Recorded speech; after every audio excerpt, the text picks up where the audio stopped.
Empezamos con la capacidad prospectiva. Son los catalejos que tenemos como país para anticiparnos a los hechos que se vienen y sabiendo, conociendo, intuyendo lo que se viene, poder tomar las mejores decisiones. La primera idea que queremos compartir es que se desaprovechó la ventaja de tiempo que teníamos. La alerta en Wuhan ocurrió 3 meses antes del caso 0 en Perú, del caso 1 en Perú. Adicionalmente, tuvimos las crisis sanitarias de Italia y España. Durante todo este tiempo, creemos que no se aprovechó adecuadamente el tiempo. La razón son diversas, ¿no? Una primera razón posible es que no haya habido una alerta oportuna de las entidades o las partes competentes, como son los sistemas de inteligencia nacional o el Ministerio de Salud. Pero una segunda alternativa es que ante la alerta que se dio, los tomadores de decisión en Presidencia y Consejo de Ministros y la Presidencia de la República no hayan prestado la suficiente atención a los mismos. Adicionalmente, desde la parte médica, se desatendieron las características epidemiológicas del COVID-19, porque al tener un factor, un ritmo de reproducción básico de 3 o más, que significa que cada persona infectada contagia sin tomar medidas a 3 o más personas, y teniendo en cuenta la tasa de mortalidad de aproximadamente 1%, nos enfrentábamos a una epidemia muy peligrosa para cualquier país, para cualquier grupo poblacional denso, como es nuestra capital y nuestras principales ciudades, ¿no? Esto no fue oportunamente identificado. Aparte, hubo cierta miopía sobre la expansión internacional de la epidemia y no se cerró oportunamente las fronteras. Más aún, se permitió la llegada de turistas desde los países que tenían la epidemia en curso y se les dejó circular libremente, ¿no? Entonces, son temas que puntualizamos y recordamos como parte de la gestión que se ha tenido. Adicionalmente, el Perú es un país con problemas estructurales, pero estos problemas estructurales diversos, como el hacinamiento, la informalidad, la baja inversión en salud, la necesidad de muchos hogares para trabajar y vivir al día a día, no es un tema que nos agarra por sorpresa, es un tema reconocido y estudiado.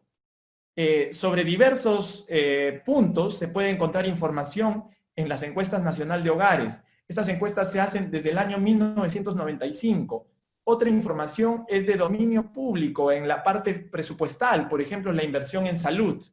Entonces, acá llegamos a la conclusión de que se ha desatendido todos estos temas estructurales y los gobiernos y la sociedad en su conjunto somos ciegos.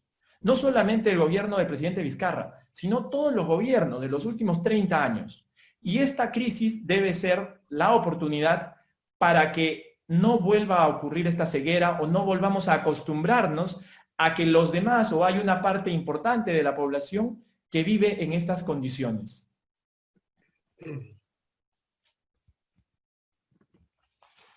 El costo de la cuarentena y su cadena de consecuencias tampoco ha sido suficientemente estudiado, analizado y comentado.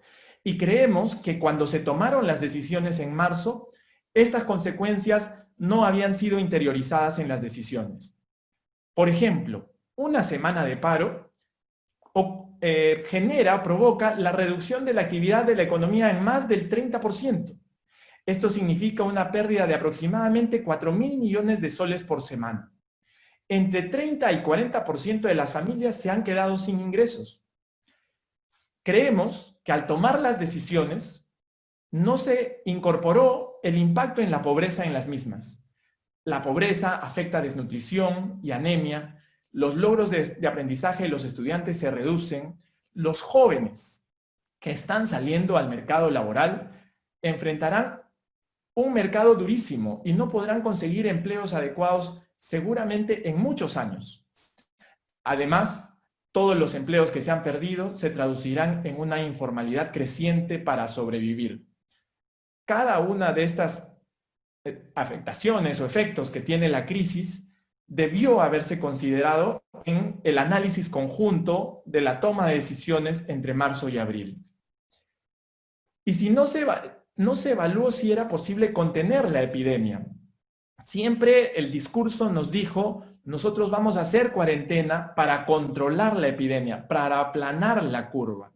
Sin embargo, muy tempranamente, con una epidemia que tiene un ritmo reproductivo elevado, con un R, digamos, sin restricciones de 3 o más, y que nunca llegó a reducirse lo suficiente por debajo de 1 para aplanar y controlar la epidemia, se le suma que no había una capacidad de testeo, una estrategia de trazabilidad, ni una estrategia adecuada de aislamiento. Entonces, desde muy temprano debimos entender como país, como sociedad, como Estado, que no estábamos en condiciones de contener la epidemia. Hacia el futuro, poniéndonos en 24 de junio del 2020, el R sigue siendo superior, a pesar de que hay algunas estimaciones que dicen que está por debajo de 1, probablemente se debe a que hay menos casos debido al menor esfuerzo de testeo en los últimos días, últimas semanas. Hay un desconocimiento real de la cantidad de infectados. Debemos tener millones de infectados y no los conocemos. En algunos estudios serológicos muy puntuales, se encuentra que entre 20 y 50% de personas están infectadas en los paraderos y mercados. Hacia adelante es muy importante tener medidas diferenciadas por el territorio. El presidente Vizcarra lo anunció hoy, pero estamos en el día 101 de la epidemia. Estas medidas debían ocurrir con mayor anterioridad, pero saludamos que ya se estén dando pasos para que se corrijan estos errores. Adicionalmente, se deben evaluar distintos segmentos de la población. Hay una parte de la población que no podía hacer cuarentena. Otra parte de la población, pudiendo hacer cuarentena, decide no hacerla porque no quiere o no logra manejarse en los ámbitos o en los rangos de una cuarentena.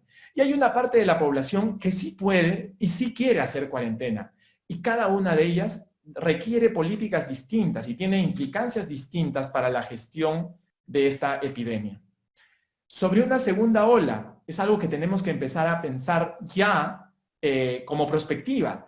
No solamente una segunda ola de este primer bloque de contagios, sino cuando los infectados recuperados puedan volver a contagiarse, porque algunos estudios indican que la inmunidad que se adquiere al haberse recuperado de una infección no va a durar más de 5 años y en muchos casos va a ser solo de 1 año. Entonces, entre 1 y 5 años durará esa inmunidad que se adquiere por haber estado infectado y requeriremos de las vacunas y de controlar una siguiente ola.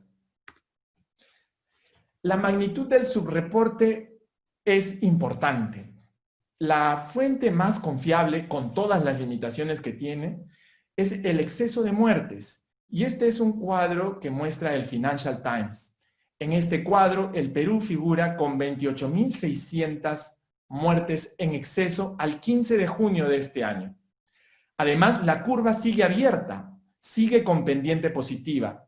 A diferencia de la curva de Ecuador, Ecuador tiene también un número importante de fallecidos en exceso, que son 21.500, pero su curva ya está decreciendo. Significa que en su población ya se llegó a contagiar a la mayoría de ellos y el ritmo de contagio ha reducido.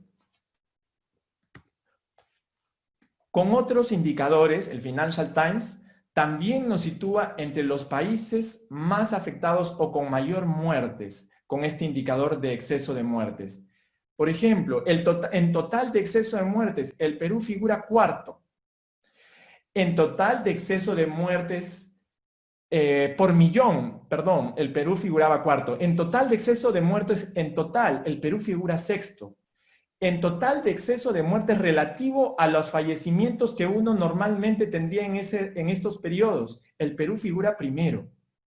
Entonces, a pesar de todas las cuarentenas, la data nos muestra que el golpe en vidas es dramático, lamentablemente. La magnitud del subreporte también afecta a ciudades como Lima. Lima tendría 17.500 muertes en exceso. Es decir, Lima es una de las ciudades más afectadas por la epidemia a nivel mundial. Y en Lima se percibe que la cima, digamos, de la curva de contagios, de la campana, se habría alcanzado. Sin embargo, la data de exceso de muertes también tiene un rezago en su reporte y no podríamos afirmarlo categóricamente. Entonces, haciendo un balance sobre la prospectiva, sobre tratar de ver más allá, damos algunas recomendaciones. En primer lugar, la data tiene que abrirse y tiene que ampliarse. Tienen que mejorarse los registros y los padrones para tener mayores posibilidades de hacer análisis con el apoyo de la sociedad civil. En segundo lugar, tenemos que tener estrategias segmentadas, evaluar las medidas actuales, retroalimentar, tener aprendizaje, mejora continua. Y mucho ojo a los problemas futuros. Hay que preverlos. Se viene una crisis crediticia. Hay una pérdida estructural de empleo formal y de empleo total, que no se recuperará fácilmente. La seguridad ciudadana también enfrentará retos nuevos. La población ha estado en cuarentena, 1/3 de la población no tiene ingresos y las soluciones no van a ser tan rápidas como todos esperaríamos y puede haber problemas sociales, conflictos sociales. Y finalmente, la sostenibilidad fiscal no se debería tomar por dada.